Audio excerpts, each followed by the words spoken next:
வலை என்ற ஒரு வார்த்தை. சொல்லுங்க, வலை. சொல்லுங்க மறுபடியும், வலை. வலை என்றால் அர்த்தம் என்ன என்றால் சிக்கல். வலை சிக்கல். இந்த நாட்களில் தேவ பிள்ளைகள், நீங்கள் எவ்விதமான வலை சிக்கலில் அகப்பட்டிருக்கிறீர்கள்? நிச்சயமாய் அந்த வலை சிக்கல் இருந்து கடவுளை வெளியே கொண்டு வரப்போகிறார். நல்ல ஒரு சாட்சி ஐயா சேகர் சொன்னார். ஒரு சிக்கலான ஒரு சூழ்நிலை தான். ஜெபிக்க கேட்டார். நானும் ஜெபம், நானும் பாஸ்டாம நைட்டு ஜெபம். கர்த்தருக்கு ஸ்தோத்திரம். மிக அருமையான ஒரு சாட்சி. அந்த பெரிய வலை சிக்கலை நான் வெளியே கொண்டு வந்தேன். கர்த்தருக்கு ஸ்தோத்திரம். அந்த காரியம் உங்களுக்கும் ஆண்டவர் செய்வார். ஸ்தோத்திரம். வலை. இன்னைக்கு இந்த உலகம் என்பது ஒரு சமுத்திரம், கடல். ஒரு கடல்ல பல பேர் கலப்படுவாங்க, அப்படிதானே? அது போலதான் இந்த உலகத்தில் வாழ்ந்து கொண்டிருக்கிற நாம். பல வல்லமைகள், பல தீய சக்திகள் வலையை வீசிக் கொண்டிருக்கிறது. ஸ்தோத்திரம். உன்னை பிடிக்கும்படிக்கு, உன் குடும்பத்தை, உன் பிள்ளைகளை, உன் சூழ்நிலைகளை அழிக்கும்படிக்கு, கெடுக்கும்படிக்கு பல வலைகள் இந்த நாட்களிலே உனக்கு விரோதமாய் வீசப்பட்டு கொண்டிருக்கிறது. ஸ்தோத்திரம். ஆனாலும் நம்மை தப்புவிக்கிற நம்முடைய தேவன் மாத்திரமே. எந்த வலையை சிக்கி இருக்கிறார்? எந்த வலையின் சிக்கலிலே நீ இருக்கிறாய்? இந்த காலையில் ஆண்டவர் பேசுகிறார். நானே உன் சிக்கலிலிருந்து விடுதலையாக்கும் தேவன். வலை என்பது ஒரு சிக்கல். யோபு 18ஆம் அதிகாரம் 8ஆம் வசனத்துல அதை நாம் படிக்கிறோம். யோபு புஸ்தகம் 18ஆம் அதிகாரம் 8ஆம் வசனம் படிக்கும் பொழுது அது ஒரு சிக்கல். வலை என்பது ஒரு சிக்கலை காண்பிக்கிறது. சீக்கிரம் படி. அவன் தன் கால்களினாலே வலையிலே அகப்பட்டு வலை சிக்கலிலே நடக்கிறான். வலை சிக்கல். இன்னைக்கு குடும்பம், உன்னுடைய சூழ்நிலை, நிலவரங்கள் எல்லாம் ஒரு சிக்கலா இருக்கிறதா? ஸ்தோத்திரம். அறியாமல், நமக்கே தெரியாம சில வலை சிக்கலிலே மாட்டிருக்கிறோமா? ஸ்தோத்திரம். எப்படி வருவதென்று, எப்படி நான் வெளியே வரப்போறேன், எப்படி இந்த சூழ்நிலை வெளியே வரப்போறேன் என்று கலங்கி கொண்டிருக்கிறாயா? ஸ்தோத்திரம். இன்னைக்கு ஆண்டவர் பேசுகிறார். இது கர்த்தருடைய வார்த்தை. எல்லா வலை சிக்கலிலிருந்தும் நம்முடைய தேவன் தான் நம்மை வெளியே கொண்டு வர போகிறார். இது நிச்சயம். கர்த்தருக்கு ஸ்தோத்திரம். வேதத்தில் எழுதப்பட்டிருக்கிறது, கண்ணீர் தெரித்தது நாம் தப்பினோம். நீதிமொழிகள் சங்கீதம் 124ஆம் சங்கீதம் 7ஆம் வசனம் படிக்கும் பொழுது, 124ஆம் சங்கீதம் 7ஆம் வசனம் படிக்கும் பொழுது, கண்ணீர் தெரித்தது நாம் தப்பினோம். படிக்கிறோம். கண்ணீர் தெரித்தது நாம் தப்பினோம். நிச்சயமாய் கண்ணீர் போல இருக்கிற உன் வலை ஆண்டவர் தெரிக்க செய்து உன்னை தப்பிக்க செய்ய போகிறார். ஆமென். ஸ்தோத்திரம். நீங்க வெளியே சொல்ல முடியாத பிரச்சனை, பல சூழ்நிலை, கடன் பிரச்சனை, இல்லை என்றால் குடும்ப பிரச்சனை, பிள்ளைகள், ஒரு வலையில் போல சிக்கிக் கொண்டிருக்கிறாயா? ஸ்தோத்திரம். ஆண்டவர் பேசுகிறார். கண்ணீர் தெரித்தது நாம் தப்பினோம். நிச்சயமாகவே உனக்கு வீசப்பட்ட வலை, நீ சிக்கி இருக்கிற வலை, நீ சிக்கி இருக்கிற சிக்கல், நீ சிக்கி இருக்கிற பிரச்சனையை நிச்சயமா ஆண்டவர் தெரிக்க செய்ய போகிறார். அது அப்படியே தெரிச்சு கிழிஞ்சு போகும்படிக்கு தேவன் கிரியை செய்வார். ஆமென். ஆமென். ஸ்தோத்திரம். சூழ்நிலை பிரச்சனை, ஒண்ணு விட்டா இன்னொன்னு, எது விட்டா இன்னொன்னு, ஏதோ ஒரு சிக்கல். ஸ்தோத்திரம். எப்ப நான் வெளியே வரப்போறேன், எப்ப இந்த சிக்கல் இருந்து எனக்கு விடுதலை என்று ஏங்கி தவித்துக் கொண்டிருக்கிற தேவ பிள்ளையை ஆண்டவர் பேசுகிறார். கண்ணீர் தெரிக்கும் நாம் தப்பிப்போம். நிச்சயமாய் நீ தப்பிப்பாய். உன்னை சிக்க வைத்துக் கொண்டிருக்கிற வல்லமையிலிருந்து ஆண்டவனை தப்பிக்க செய்ய போகிறார். சீக்கிரம் வெளியே வர போறீங்க. கையை தட்டுகிறார். ஆமென். சீக்கிரமாய் உன்னுடைய சிக்கலிலிருந்து, உன்னுடைய வலையிலிருந்து நீ வெளியே வரப்போகிறார். இது தேவ வார்த்தை. தன் பிள்ளைகளை ஒருபோதும் ஆண்டவர் சிக்கிவிட மாட்டார். தன்னை நம்பி இருக்கிறவர்களை ஒருபோதும் ஆண்டவர் சிக்கலிலே மாற்றிவிட மாட்டார். அப்படி தேவன் தப்பிக்க செய்யும் தேவன். Praise the Lord. ஸ்தோத்திரம். வலை சிக்கலை போல உன் சூழ்நிலை, என் சூழ்நிலை, பிரச்சனை தீர்வு தெரியல, எப்படி வெளியே வருதுன்னு தெரியல. ஸ்தோத்திரம். கர்த்தரை மாத்திரம் நம்பி இருக்கிறாங்க. கர்த்தரை மாத்திரம் நோக்கி பார்த்து கொண்டிருக்கிற தேவ பிள்ளையே, அந்த சிக்கலிலிருந்து ஆச்சரியமாய் தேவனை வெளியே கொண்டு வர போகிறார். அந்த வலை சிக்கலிலிருந்து, அந்த வலையிலிருந்து நிச்சயமாய் உன்னை தேவன் வெளியே கொண்டு வர போறார். ஆச்சரியமாய் வரப்போகிறார் இல்லையா? ஆமென். நிச்சயமாய் நடக்க போகிறது. Price the lord. ஸ்தோத்திரம். நம்மை தப்புவிப்பது நம்ம தேவன் தான். ஸ்தோத்திரம். தேவன் தான். கர்த்தருக்கு ஸ்தோத்திரம். நிச்சயமா தேவன் தான் தப்புவிக்க முடியும். மனுஷன் சிக்கலை வைப்பான், தப்புவிக்க சொல்ல மாட்டான். மனிதன் சிக்க வைப்பான், தேவன் தப்பிக்க வைப்பார். ஆமென். சங்கீதம் வசனம் இருக்குது, 25ஆம் சங்கீதம். கர்த்தரே வலைக்கு என்னை நீங்களாக்குவார். சங்கீதம் 25ஆம் சங்கீதம் 15ஆம் வசனத்துல படிக்கிறோம். 25ஆம் சங்கீதம் 15ஆம் வசனம். கர்த்தரை நோக்கிக் கொண்டிருக்கிறது. அவரே என் கால்களை வலைக்கு நீங்களாக்கி விடுவார். என் கால்களை வலைக்கு நீங்களாக்கி விடுவார். கர்த்தர் தான் தப்பிக்க செய்ய முடியும். கர்த்தர் தான் தப்பிக்க செய்ய போகிறார். ஸ்தோத்திரம். ஏதாவது வழி கிடைக்குமா என்று நாம் ஏங்கி தவிப்பது உண்டு. ஏதாவது வழி உண்டாகுமா, தப்பிக்க முடியுமா என்று பல வழிகளில் நாம் ஏங்கி தவிப்பது உண்டு. ஸ்தோத்திரம். ஆனால் இந்த காலையில் ஆண்டவர் திட்டவட்டமாய் பேசுகிறார். இதில் தப்பிப்பது நான் ஒருவர் மாத்திரமே என்று சொல்லுகிறார். தேவன் ஒருத்தர் தான் தப்பிக்க போறார். ஆமென். ஸ்தோத்திரம். என் கால்களை வலைகளுக்கு நீங்களாக்குவார். என் கால்களை வலைகளுக்கு தப்புவிப்பார். ஸ்தோத்திரம். சிக்கி தவித்துக் கொண்டிருக்கிற தேவ பிள்ளையே, பிரச்சனை என்ன என்று எனக்கு தெரியாது, ஆனால் தேவனுக்கு தெரியும். நீ எந்த சூழ்நிலையில் சிக்கிக் கொண்டிருக்கிறாய் என்று எனக்கு தெரியாது, தேவனுக்கு தெரியும். பரலோகத்தின் தேவனை பார்த்துக் கொண்டிருக்கிறார். ஸ்தோத்திரம். எல்லா வலைகளுக்கும் நம்முடைய கால்களை நீங்களாக்கி தப்பிக்க செய்கிறவர் அவர். கர்த்தருக்கு ஸ்தோத்திரம்.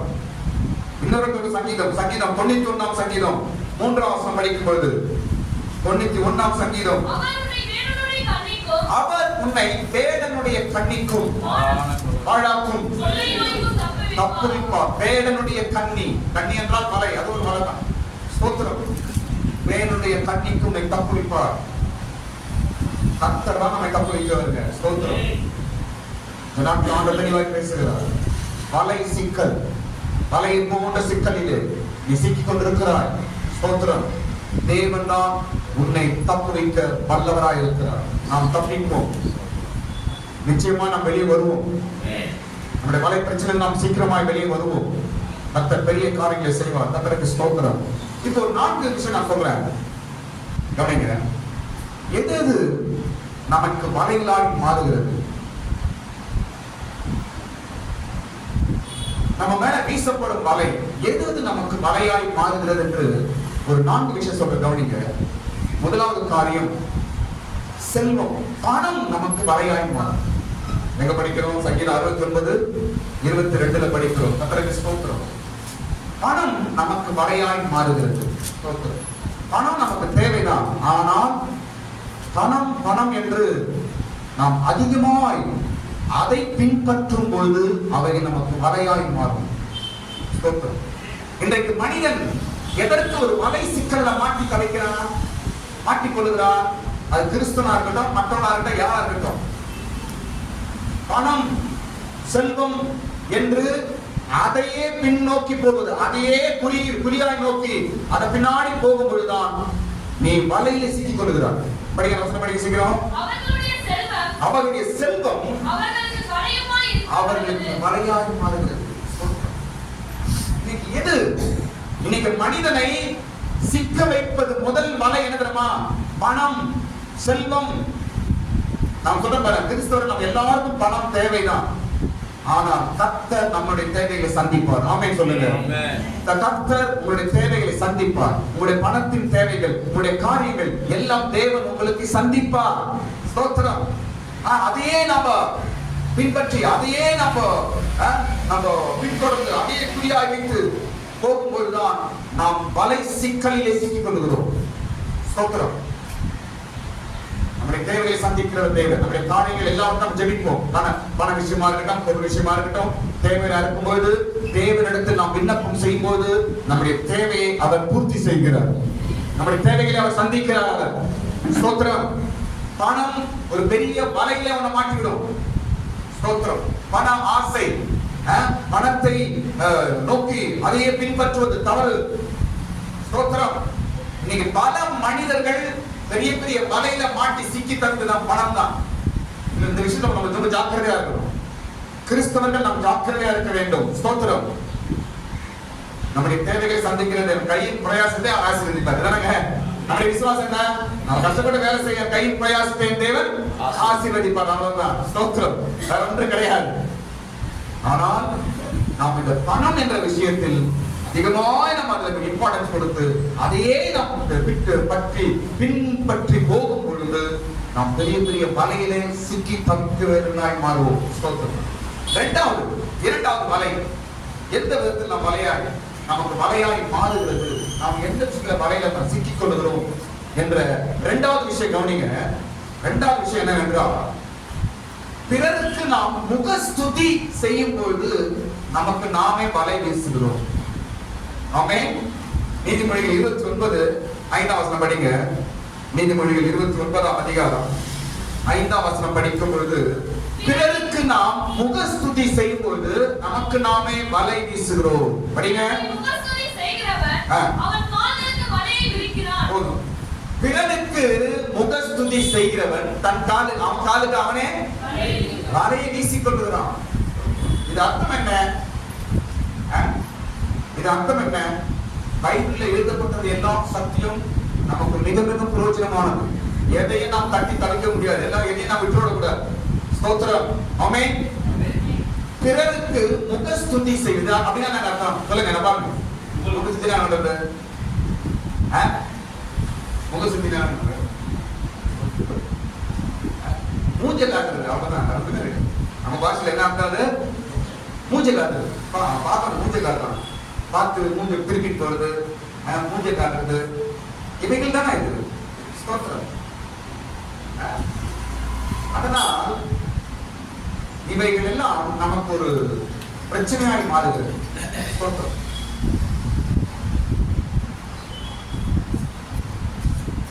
இவை நமக்கு மலையாய் மாறுகிறதுங்க. முகஸ்துதி முடிஞ்சா அன்பு காட்டணும், முடிஞ்சா அவங்கள பேசணும். ஆனால் மனதில் வைத்துக் கொண்டு நாம் முகஸ்துதி செய்யும் பொழுது என்னவா மாறுது? வலையாய் மாறுது. ஸ்தோத்திரம். மற்றவர்களுக்கு நீ மூஞ்ச காட்டுறனா நீ ஏதோ ஒரு வலையில மாட்ட கொண்டு அர்த்தம். ஆமென். கிறிஸ்தவர்களுக்கு நம்ம எல்லா பாடங்களும் பைபிள் எழுதி இருக்கிறது. பைபிள் எழுதப்பட்டிருக்கிறது. ஸ்தோத்திரம். முகஸ்துதி. ஸ்தோத்திரம். முடிந்தால் அன்பை காட்டு, முடிந்தால் உதவி செய், முடிந்தால் பேசு. ஸ்தோத்திரம். முகத்தின் மூலமா மற்றவர்களுக்கு நாம் உலக மனுஷனை போல நாம் முகஸ்துதி செய்து முகத்துல கோபத்துக்காக முகத்தை திரும்பி போறது, அவங்க பேச வந்தா நாம் பேசாம போறது, இதெல்லாம் தவறு.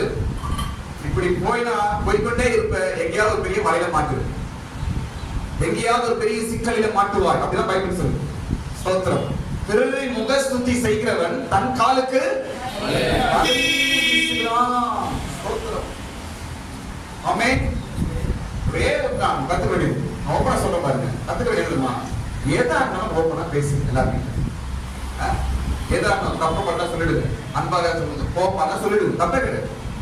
ஆனா உள்ள வைத்து அதை நாம் அதை எப்படி சொல்றது, உள்ள வைத்து அதை வேற விதமா நான் வெளிப்படுத்தும் போதுதான் நமக்கு வலையாகி மாறுகிறது.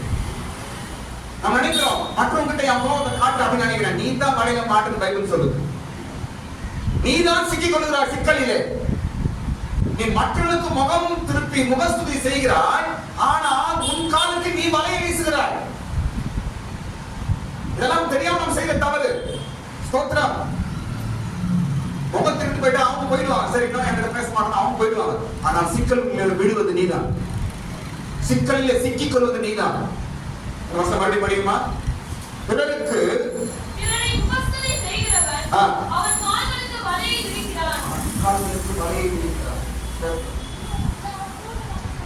யாராலும் அன்பாய் பழகுவோம், அன்பாய் பேசுவோம். இருக்கிற யதார்த்தமாய் நடந்து கொள்வோம். நாம் வலைகளுக்கு தப்பிப்போம். முகஸ்துதி செய்து முகத்தை திருப்பி மனக்கசப்புகளை வெளிப்படுத்தி ஜாடைகளாய் மாடைகளாய் நாம் செய்வோம் என்றால் நம்முடைய கால்களுக்கு நாமே வலையை விரித்துக் கொள்கிறோம். நம் கால்களுக்கு நாமே சிக்கலை உண்டாக்கிக் கொள்கிறோம். ஸ்தோத்திரம். அப்படி நீங்க பண்ணிக்கொண்டே இருப்பீங்கன்னா நீங்க எந்த சிக்கலுக்கு வெளியே வர முடியாது. ஆமென். அப்படி நாம் பழக்கமா இருப்போம் என்றால் எந்த பிரச்சனை வெளியே வர முடியாது. இன்னும் பிரச்சனை மேல மாற்றணும். ஸ்தோத்திரம். எதா இருந்தாலும் அன்பாய் மற்றவர்களை பழங்க, அன்பாய் பேசுங்க, யதார்த்தமா இருங்க, ஓப்பன் ஹார்ட்டா இருங்க, உண்மையா இருங்க. எதுல நீங்க மாற்றவும் மாட்டீங்க, எல்லாத்தையும் தப்பி சொல்றீங்க. ஆமென். கர்த்தர் நம்மோடு கூட இருப்பாராக. ஸ்தோத்திரம். மூன்றாவது காரியம், கோபக்காரனோடு நாம் சவகாசம் வைப்போம்னா நம்ம கால்களுக்கு வலை. ஸ்தோத்திரம். நீதிமொழிகள் 22ஆம் அதிகாரம் 24, 25 வசனம் படிக்கிறோம். நீதிமொழிகள் 22ஆம் அதிகாரம் 24, 25 வசனம் படிக்கும் பொழுது அங்கு கோபக்காரனுடைய சவகாசம். படிக்க சீக்கிரம் படிங்க. கோபக்காரனுக்கு தோழனாகாதே. ஸ்தோத்திரம். அப்படி உத்தரமுள்ள மனுஷனோடு நடவாதே. அப்படி செய்தால் நீ அவனுடைய வழிகளை கற்றுக்கொண்டு உன் ஆத்துமாவுக்கு கண்ணியை வருவிப்பாய். ஸ்தோத்திரம். நீங்க கண்ணி இன்னும் ஒரு வலைதான்.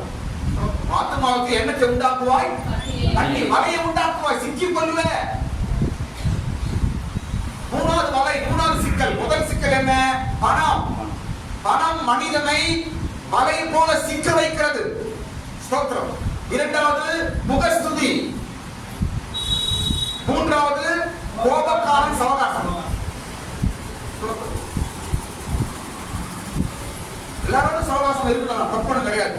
ஆனால் ஒரு கோபக்காரன் என்று தெரிந்து அவனோடு நீ அதிகமா நீ சவகாசம் வச்சு பழகுவாய் என்றால் உன் காலுக்கு நீ வலை வீசி சிக்கல். ஸ்தோத்திரம்.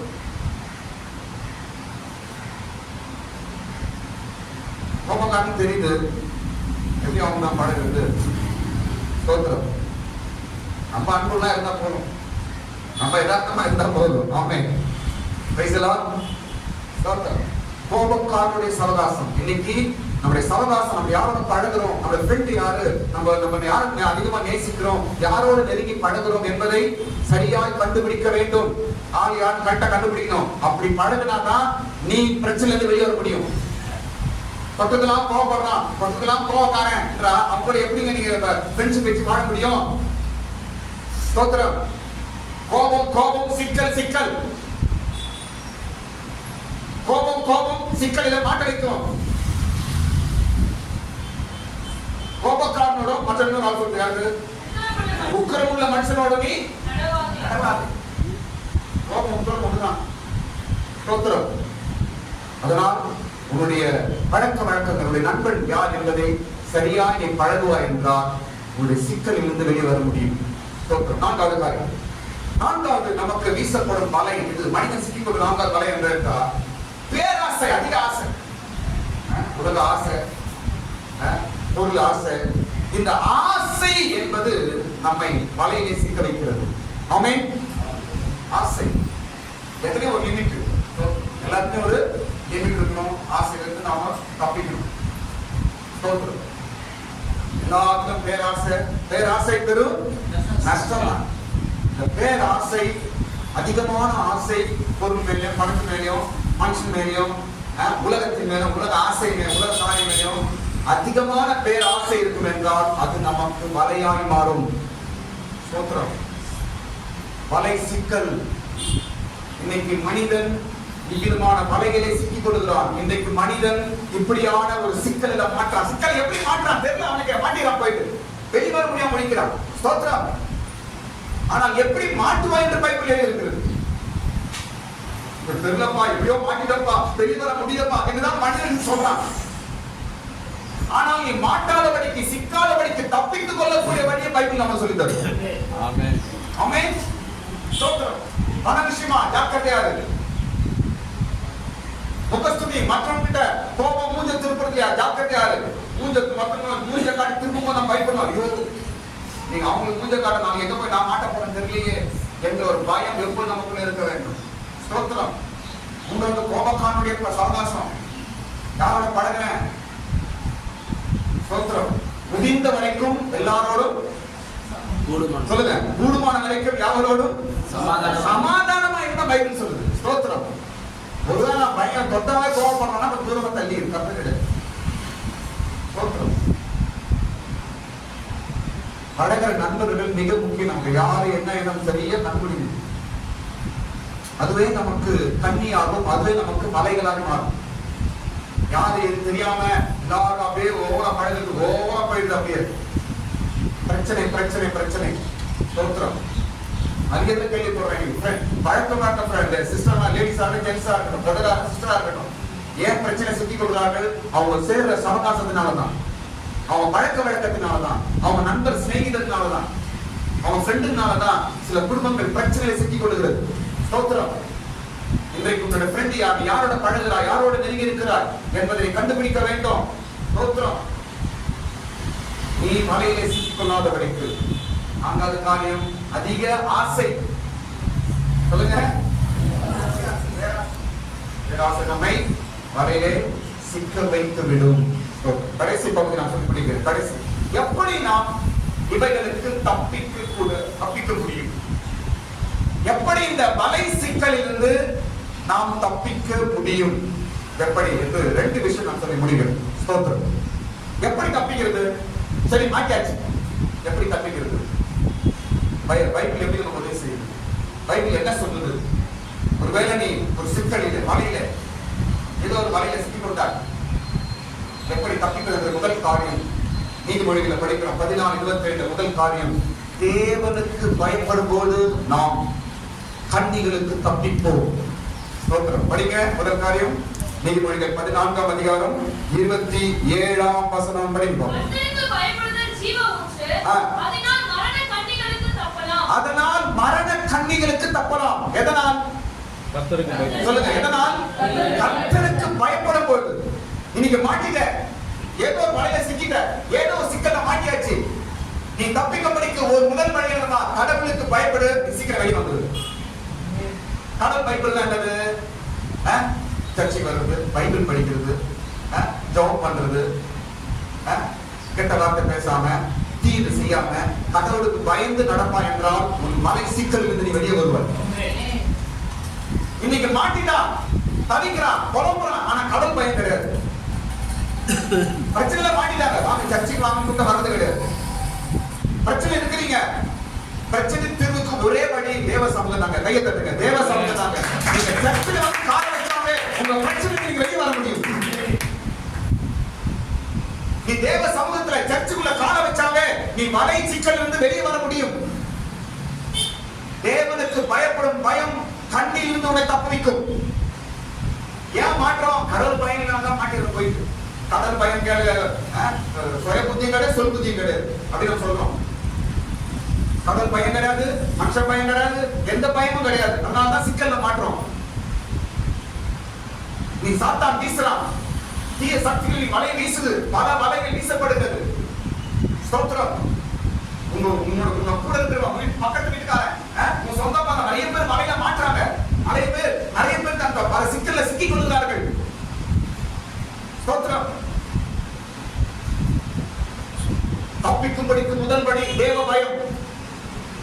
குடும்பத்துல நான் சொல்ல கவனிங்க, குடும்பத்துல பிரச்சனை ஏதாவது சிக்கல மாட்டினா நீ செய்யணும் முதல் காரியம், வீட்டுல குடும்பமா ஜெபிக்க ஆரம்பிக்கணும். குடும்பமா ஜெபம் பண்ண ஆரம்பிக்கணும். குடும்பமா வீட்டுல ஸ்தோத்திரம் பண்ண ஆரம்பிக்கணும். ஃபேமிலி பிரேயர் பண்ணணும், பைபிள் படிக்கணும். இந்த பேசிக்கா நீங்க செய்தா போதுங்க, உங்க பிரச்சனைகளுக்கு புதுமையமா நீங்க வெளியே வர முடியும். நிச்சயமா நடக்கும். ஆமென். தானியேலுக்கு ஒரு பெரிய வலைங்க எதுங்க? சிங்கப்பூரை. எதுங்க அவன் வலை? சிங்க கெட்டில ஒரு பெரிய வலை மாதிரி மாட்டான். சிங்க கெட்டிக்குள்ள. ஸ்தோத்திரம்.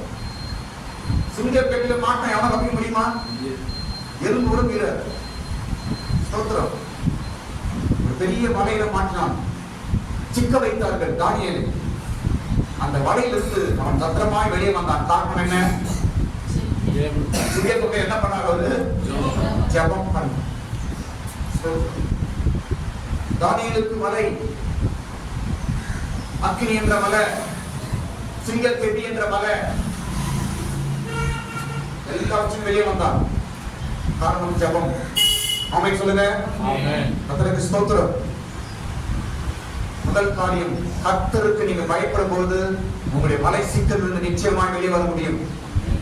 கடவுள் பயத்தை விட்டுறாதீங்க, புனிதரமா செய்யாதீங்க, ஜெப நேரத்தை விடாதீங்க, பைபிள் வாசிக்கிறத விட்டுறாதீங்க, குடும்ப ஜெபத்தை விட்டுறாதீங்க, சர்ச்சுக்கு வர்றதை விட்டுறாதீங்க. தீய பழக்கம், தீய பேச்சு, கோபம், கெட்ட வார்த்தை, சண்டை போடுறது, விரோதம், கசப்பு, இதெல்லாம் கடவுள் பயம் இல்லாதவங்க செய்யற காரியம்.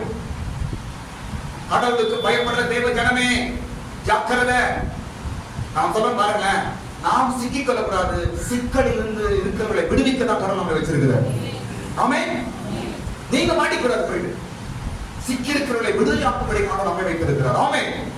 மற்றவர்களை விடுவிக்க வேண்டும். எத்தனையோ பேர் கடன் பிரச்சனையில, எத்தனையோ பேர் பாவத்துல, எத்தனையோ பேர் கெட்ட பழக்க வழக்கத்துல, எத்தனையோ பேர் குடியில, எத்தனையோ பேர் விபச்சாரத்துல, எத்தனையோ பேர் கெட்ட வழியில சிக்கி கொண்டிருக்கிறார்கள். அவளை விடுதலையாக்க யாரு? யாருங்க விடுதலையாக்க? நீதான், நான் தான். உன்னை என்னையும் தான் கடவுள் வச்சிருக்கிறார். எதுக்கு சர்ச்சைக்கு வர, எதுக்கு கையில பைபிள் எடுத்துக்கிற? மற்றவர்களை விடுவிக்கும்படிக்கு தான் கடவுள் உன்னை வச்சிருக்கிறார். அல்லேலூயா. ஸ்தோத்திரம். நீ சிக்கிட போயிட்டு பணம் என்ற வகையில ஜாக்கிரதையாக, முகஸ்துதி ஜாக்கிரதையாக, கோபக்காரோட பழகுவது ஜாக்கிரதையாக, ஆசைகள், உலக ஆசைகள், பொருளாசைகள், உலக மாய ஆசைகள் ஜாக்கிரதையாக. நீ மற்றவர்களை விடுவிக்கக்கூடியவன், நீ மற்றவர்களை விடுவிக்கக்கூடியவள். உன் மேல தேவ அபிஷேகம் இருக்குது, உன்கிட்ட தேவ வார்த்தை ஆண்டவர் கொடுத்திருக்கிறார், ஆண்டவருக்கு ரட்சிப்பை கொடுத்திருக்கிறார், ஆண்டவர் உனக்கு தேவ பிரசன்னத்தை கொடுத்திருக்கிறார், கிருபையை கொடுத்திருக்கிறார். ஆமென். மற்றவர்களை விடுவிக்கக்கூடியவர்கள் நாம். முதல் வழி என்ன சொல்லுங்க பாப்போம்? கர்த்தருக்கு பயப்படுறது. சிக்கலிலிருந்து வெளியே வந்த முதல் வழி என்ன? கர்த்தருக்கு பயப்படுறது. தேவனுக்கு பயப்படும் பயம், கடவுளுக்கு பயப்படும். யாராவது அவங்க பிரச்சனை வந்து சொல்றாங்க, சிஸ்டர் பிரச்சனை இருக்குது, குடும்பத்தில் பிரச்சனை இருக்குது, ஐயா என் குடும்பத்துக்கு பிரச்சனையா இருக்குது, என்ன அப்படின்னு தெரியல, இந்த பிரச்சனை அந்த பிரச்சனை யாராவது சொன்னாங்கன்னா நீங்க ஒரே வழி சொல்லுங்க, சர்ச்சைக்கு வாங்க பூசணும். இது கடவுளுக்கு பயப்படுற முதல் வழிதான், முதல் அடையாளம் இதுதான். சர்ச்சைக்கு வாங்க வந்து அவங்க சர்ச்சையில உட்காரீங்க, அவங்க வார்த்தைகள் பார்த்து வசங்களை கேட்கும் பொழுது அவங்க பிரச்சனைகள் கொஞ்சம் கொஞ்சமா வெளியே வந்து விடுவார்கள். நிச்சயமா உட்கார்ந்து நீங்க எல்லாரும் ஒரு காலத்துல பெரிய பெரிய பிரச்சனைகள் சிக்கினவர்கள் தான். நீ எவ்வளவு கிறிஸ்தவர்கள் பைபிள் எடுத்து மற்றவர்களுக்கு சாட்சியாய் மாற்றி கொண்டிருந்தவர்கள், ஒரு காலத்துல சிக்கலில் இருந்தவர்கள் தான். எப்படி வெளியே வந்தார்கள்? இயேசு வெளியே கொண்டு வந்தார். நாங்க தேவ சமூகத்துக்கு போவோம், ஞாயிற்றுக்கிழமை கட்ட சர்ச்சுக்கு போயிடுவோம் என்று சொன்னவர்கள் இன்றைக்கு பிரச்சனையிலிருந்து வெளியே வந்திருக்கிறார்கள். கடவுளுக்கு பயப்படும் பயம் பிரச்சனையிலிருந்து நம்ம வெளியே கொண்டு வரும். கடவுளுக்கு பயப்படும் பயம் சிக்கலிலிருந்து நம்ம வெளியே கொண்டு வரும். ஆமென்.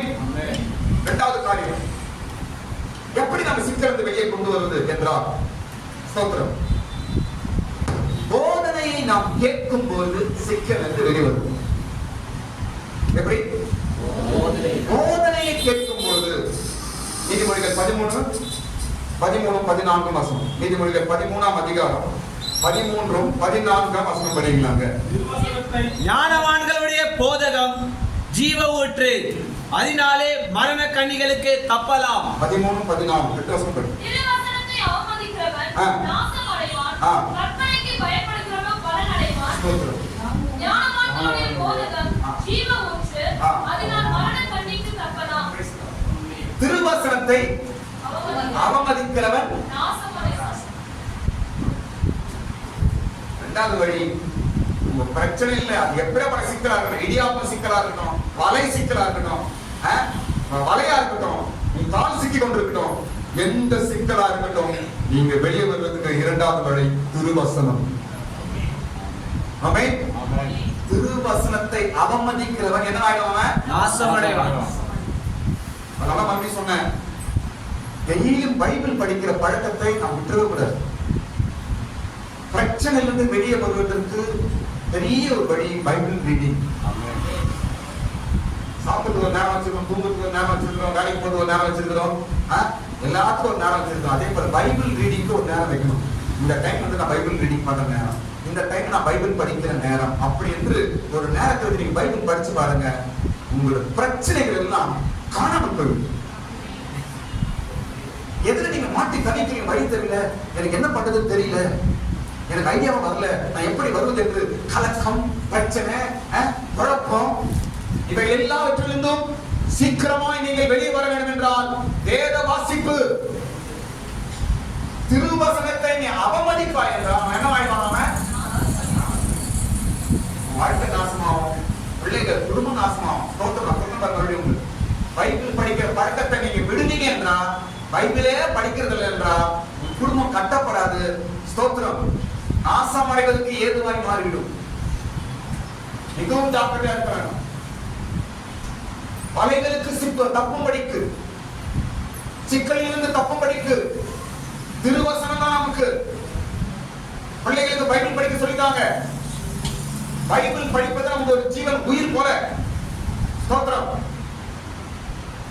இஸ்லாமியர்கள் பாருங்க, அவங்க பிள்ளைகள் எல்லாருக்கும் அந்த பைபிள் படிக்க, அந்த குரான் படிக்கிறத சொல்லிக் கொடுப்பாங்க. அதுக்குன்னு ஒரு கிளாஸ் சொல்லிக் கொடுப்பாங்க. அவங்க மசூதிக்கு அதுக்குன்னு படிக்கிறதுக்கு போறாங்க. நம்ம அதை சொல்லிக் கொடுக்கணும் பிள்ளைங்களுக்கு. சர்ச்சுக்கு வந்தா பைபிள் எடுத்துன்னு வரதுன்னு சொல்லி தரணும். திருவசனத்தை கனம் பண்ண வேண்டும், திருவசனத்தை அவமதிக்க கூடாது.